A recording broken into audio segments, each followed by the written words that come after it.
I love helping people heal themselves. I'm nervous. I have such a fabulous life. I have had different expressions of helping people heal themselves as a nurse in a private practice recently, and now Source Energy gave me this inspiration and idea that went so fast that all these doors are opening around me, and I'm having so much fun with it. But I have this thing that I do that I don't know that I want to take with me, because I feel like it doesn't vibrate of the same energy. When I'm with people who don't know me, or when I'm doing things that isn't about healing, I get really insecure. Sorry. Well, you are noticing the difference between being in your power and then not being in your power. In other words, insecurity is the opposite of being in full connection with who you are. The problem is I'm such a powerful creator. When I get insecure, everybody in the room knows it, you know? I'm really good at what I do. And when I vibrate in insecurity, I create situations. I mean, you know, I'll think about victimhood, and the next thing I know, this woman comes out of nowhere and she's sitting on my boyfriend's lap, and I'm like, well, how did this happen? And I don't want to do that anymore. When you focused there and it sort of sucked the life out of you for a moment, and you began to cry a little bit, the first thing you said is sorry. And we don't want you to be sorry for a feeling of insecurity. We want you to be happy that you're aware of a feeling of insecurity and that you are in this moment quantifying your journey. And so you want to stop and say, hey, my guidance system is working so well, and this thought, this blasted practiced thought that I've been practicing for so long, it comes over me naturally and it doesn't serve me. Now I can feel that it's not serving me. Is there a thought that I could find that feels better? And as you reach for the thought that feels better, so give us a real life situation, and we're going to walk together up the emotional scale. Okay. I had some face and mouth trauma, so sometimes my mouth doesn't work as well as it used to. And like tonight, I have to go to dinner with a bunch of people who are not really the kind of vibrational people I hang out with, but it's my fiance's friends. And I will... So you're saying to us, and this is what you meant earlier, when I hang around with people who I know are allowers, I don't have to be perfect. Yeah. But when I hang around people who are not allowers, then I need to be perfect, or what? They'll, you know, whisper to each other. They won't like me. Right. And we say, and? Because what you're saying is, for whatever reason, they're disconnected enough, and they're using me as their reason to disconnect themselves further. And as a teacher, I don't want to be that catalyst. That's not what you're saying. You're saying, and I don't like the way that feels. And we say, you don't like the way that it feels to have somebody be disconnected, focus on you, and cause you to be disconnected. That's why you're calling it insecure. You're saying, I need them to like me, and if they like me, then it's easier for me to like me. But if they don't like me, I'm not sure I can like me in the face of them not liking me. And we say, you got to practice that a while. Because most of you have taken on yourself the way others feel about you. And the way others feel about you, that's really sort of a sad state of affairs, because first of all, they're fickle. And next, they're not focusing on you all that much. And next, even those who really mean to focus on you have their own selfish lives to focus on. And so it's your relationship with Source that you're wanting to establish. You don't want to establish a relationship with Source through someone else who's loving you, because that is a tentative connection. You want to establish your relationship with Source through the practice of your own mind, so much so that you are able to feel confident no matter what. Esther was laughing with Jerry this morning because he was talking about he'd come down and visited with someone who was asking him how long it took to set up the sound equipment. And Jerry had commented that sometimes it takes 3 minutes, and sometimes he starts at 7:30, and at 9 o'clock they're still tweaking it because it's a variable in every environment. And Esther is laughing, yeah, sort of like my hair. Sometimes 3 minutes, sometimes 3 hours is not enough. In other words, it's sort of a variable. And then she was laughing about how someone can make a comment, a well-meaning comment about her hair. And then the next time Esther is really combing her hair, she can't get those comments out of her head. And she's thinking, why do I care what somebody else thinks? And we say, because you've trained yourself to care what somebody else thinks. And we're working every day to help you train it out of yourself to care what somebody else thinks, because they have nothing to do between the vibrational relativity between where you are and where your source is.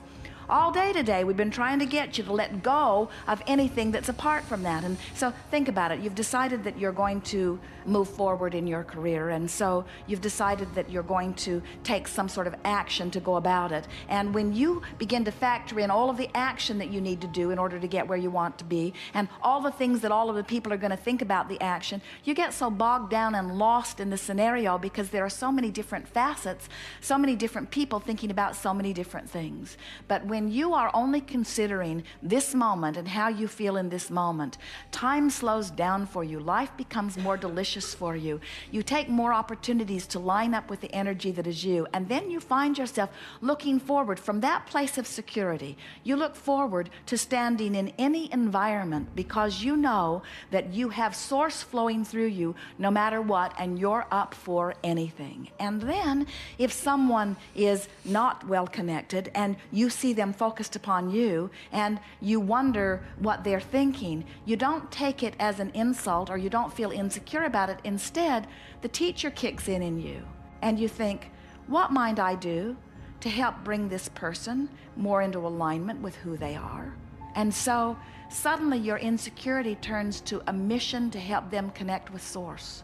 And you start looking for things about them to appreciate. And you find yourself expressing it to them in a really genuine way. You're not making something up just to flatter somebody. You're saying to inner being, what do you see in that person? And your inner being always sees the best in every person, even when they're not seeing the best in you. Isn't that interesting?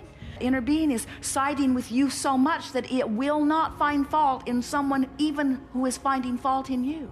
And so as you say, well, inner being, what do you think about this person? And your inner being says, this is someone who really wants a lot, and this is someone who really cares about a lot of things, and this is someone who's collecting data, and this is someone who has not yet found their place, but this is someone who really wants to find their place. And you feel your heart opening, you feel yourself softening to them, you find yourself wanting to say something to them that helps them to feel better about who they are.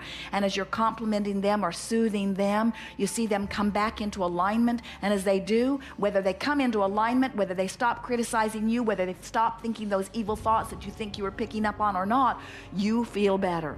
If you were not somewhere in the vibrational proximity of the thoughts that they are thinking, it would go right over your head. If you're not somewhere on the same vibrational wavelength with them, you would not be able to even discern that they are not in a positive place. So now, that's sort of like a lot of people say something similar to us. They say, Abraham, I've jumped out of an airplane. I'm at 40,000 feet. I have no parachute. What should I do? And we say, hang on, it will be over soon. And what we mean by that is, if you wait until you're at the party and you wait until it's happened and you wait until you're feeling insecure, it's hard for you under those conditions to then find your balance. But before you go to the party, you could begin imagining it. Before you go to the party, you could remember the best party you ever went to. Before you go to the party, you could say, inner being, I'm taking you to the party, and I really want you to help me find positive aspects of everybody there, even if they're not finding positive aspects in me. And so from the minute I walk in the door, I'm going to start looking around. Beautiful light, beautiful room, beautiful floor, beautiful walls, beautiful people, beautiful dress, beautiful bag, beautiful shoes, beautiful smile, beautiful eyes, beautiful hair, beautiful boyfriend, beautiful boyfriend, beautiful boyfriend, beautiful. And as you find vibrational alignment with who you are by looking for things that you appreciate, this party will reveal the best of itself to you. And the people there that are up to speed with that will gravitate to you. Those vibrational islands, you'll find yourself surrounded by good-feeling people. And you see what's happening to you. You've tasted this. This is who you really are. You've come back into vibrational alignment with who you are. And you can't bear it when you don't feel good about who you are.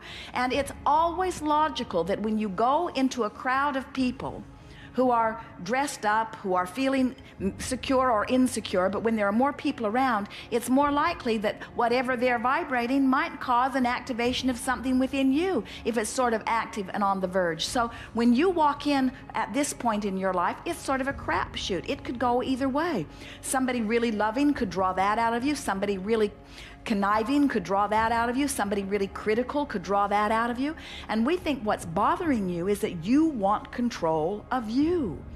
You don't want somebody else setting the tone of your party or of your life, you see. And we want you to know you now know too much. You now know too much. You've got guidance within you that's letting you know. So you could literally walk around a party using your guidance system within you, and you could literally walk up to them, and in your own mind, you're sniffing out and you're saying, navigational system, is this on my path? No, and smile at them and say, sorry, you're not on my path. Is this on my path? Sorry, you're not on my path. Is this on my path? Ah, you're on my path. In other words, you don't have to say it out loud to them, but you can feel those that are on your vibrational path, and you can feel those that aren't. And we want to say to you, it's not your job to revive those who are not on your vibrational path. Law of attraction is sorting all of that out. So when you go to a party, decide what your vibe is, and law of attraction will bring your vibe to you. Don't try to acquiesce to the vibe of the party. It will make you a nutcase. Thank you. And nearly every party you go to, now law of attraction has already sort of managed the party. So you might be going to the wrong parties. In other words, those parties might no longer be a vibrational match to you. Jerry and Esther will say to each other often, things that we used to think we wanted to do, now we really know we don't want to do those things. In other words, they can just feel that it's not up to speed with where they now are. And it doesn't mean that it's wrong that those other people are going there. It's right that they're going there. You don't owe it to yourself to fit in everywhere. But when you discover that you can control the way you feel by choosing an increasingly better feeling thought, and you stop in the middle of anger and you say, I chose that on purpose, and by golly, I feel so much better than I felt before. Good for me. I've taken control of my life. If you can get that far, you can get anywhere, you see. Then there's no place that you feel uncomfortable. There's no place you cannot go, because you're tuned in, tapped in, turned on. You're in vibrational alignment. You're the charismatic one. You're the one with the powerful point of attraction. You're the one that the happy ones are gravitating to. You're the party looking for a place to happen. You're the one that people are always glad is there. You're the one always feeling good. You're the one making everybody else feel good, not because they need to be made feel good or you'll feel bad, but because you feel so good, it's just natural that you're saying things that make them feel better, you see. You just got to be who you are and trust that law of attraction is sorting it out and not take it all so personally.